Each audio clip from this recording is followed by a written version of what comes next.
sir. Ito po yung ano, pinapatuyo ko pa lang. Kagabi ko na gawa yan. Tapos ito, naka-ready na. Ito yung 22 ounce, ito yung 16 ounce. Naubusan kami ng ano sir, 12 ounce. Ito 8 ounce ito eh. O baka may nakatago ako dun. Hanapin ko lang ano. Magte-test print pa lang, papadala ko sa Lawag City mamaya. Gabi naman luluwas yung mga sasakyan. Bukas nandyan na sa Manila. Paglagay po nitong ano, meron po siyang lalagyan dito. Meron siyang mga ganito. Yan ipupulupot yung tali nun, yung dulo nun. Tapos, pag ano to, ibabaw, tapos ilalim, ikot lang. Yan. Okay? Hilahin ng mahigpit, tapos isang ikot na gano'n. Iikot dito. Yan, tapos isang buhol. Pag nag-print. Yan. Ito yung nagpapaikot dito. Pag wala ito, ang magpapaikot itong frame, dadaganan niya ito. Tapos, yan. Mas maganda po ito, consistent yung ikot. Dito ang higpit. Pag gusto natin kunin yung tamang higpit, dito pag higpitan ng maigi dito. Bago ito sa likod. Check natin sa ilalim.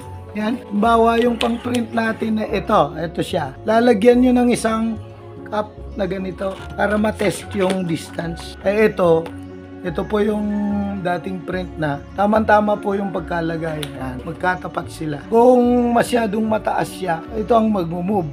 Ito. Ayan. Mag-forward o mag-backward.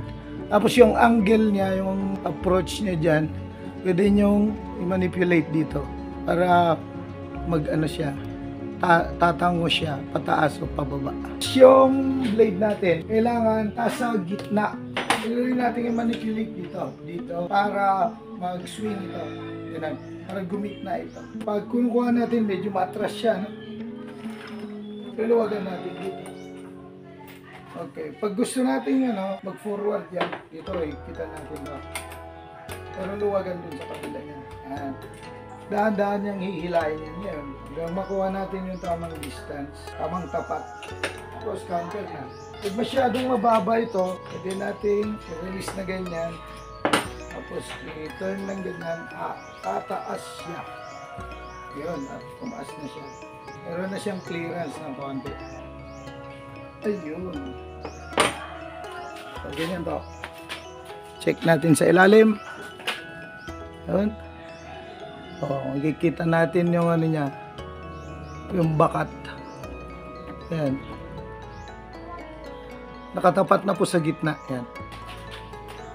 Dapat hanggang dito tayo. So ito, pagkagamitan natin to, parang stopper niya. Yan. Para every time na mag-print tayong ganyan, pag binalik natin, hanggang dyan lang siya. Hindi siya lalampas dito. Yung ink natin hanggang dyan lang. Bago tayo mag-print, patakan ng reducer itong screen natin. Para lang dumulas yung surface niya sa dadaanan ng ink. Itong reducer na to, ito na rin po yung panglinis after nating makapag-print. So, ang gamit nito, pampatimpla dun, pampalabnaw dun sa ink natin. Ito yung ink natin. Okay? Hanapin natin yung tamang viscosity o lapot niya. Pag mas manipis, dahil mas maraming nailagay ng reducer, mas malabnaw yung ano niya, yung print niya. Okay. Pag may binili kayo sa supplier, ilipat nyo sa ganito para makontrol nyo yung patak. Pwede na tayong maglagay. For demo purposes, kunting-kunti lang muna ang lagay natin. Sakto lang para sa 4 na tasa. Sobra-sobra na nga yan. Makaka-print po yan kahit 30. Kaya yan din yung kadami. Print tayo back to back. Okay, gaganyan para ma-flood. So, naka-ready na po siya. Bigil siyang ganyan. Simple, agad. Okay, pag pinalik, kargahan ulit ng laman. Ano siya? Naka-print na po. Okay, may butas dyan. Aaregluhin natin mamaya. Check natin kung ano. Okay, yan po. Mamaya i-ano natin. I-still natin para hindi siya mag-glare. Pwede natin i-adjust ito, no? Dun sa sinabi ko kanina, yung tindig nung ano natin. Ito. Para bumaba itong print. Kasi andito yung fold niya. Ayan. Pwede nating ibaba ito. Ayan. Pero kayo na yung mahala pag sa actual printing na. Okay. Print tayo ng isa. Nakakuha natin, natsambahan ko yung tamang posisyon. Okay. Pag pinasok na ganyan i-press para consistent yung pasok. Ayan. Tapos pabalik. Iangat po ganun para hindi madaanan ng pan. Wala pong kasablay-sablay. Ano ba natin maano to? Ayan siya. Hubble tea. Kanya lang, may tumagas doon. Tatakpan po natin yan. May butas yung sa screen. Sa bandang dito siguro. Dito. May butas siya. Regluin po natin mamaya. So, tuloy-tuloy natin yung pag-print. Walang daya po ito. Actual mga pag-demo. Simpleng ganyan lang. Dahan-dahan. Pwede. Kung gusto nyo mabilisan, makukuha nyo rin po yun. Ang simple po. Napakadaling mag-print. Ang giglare pa rin. Ano ba natin ihahanap? Yan. Dalawa po, front and back. Tama yung spacing niya. Wala yung assistant ko ngayon. Tatapos ng bagyong huli. Okay. Yan. Tapos ulit. Kita natin.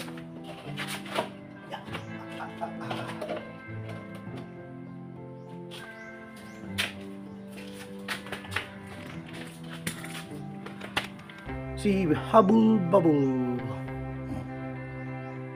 Gets po natin yung tamang timpla.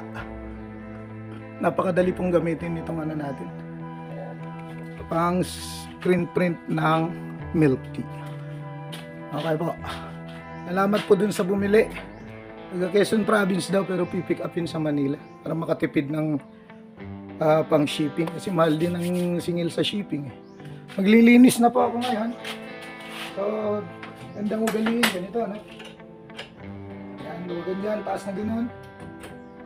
Okay. Yung sisiglan natin kanina, ito. Oops. Wala akong may hanggang pang scoop. Scoopin natin yung mga sobra. Yan. Kasi, magagamit pa to pag sumalang ulit. Ayan, makikita nyo yan. Ayan po. Pwede pang scoopin yan. At ibalik doon sa lalagyan. Hindi maburara yung pagtrabaho natin. Simpleng.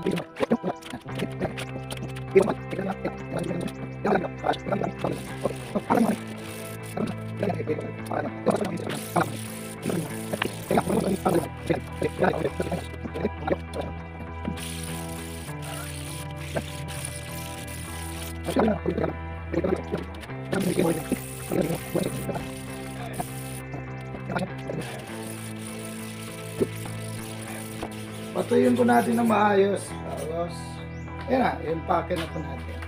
So, ayan po. Isa na naman pong may bumili ng LSD cup printer. Mula po sa Quezon Province. Si Lucena City. Pero pipick up sa Manila.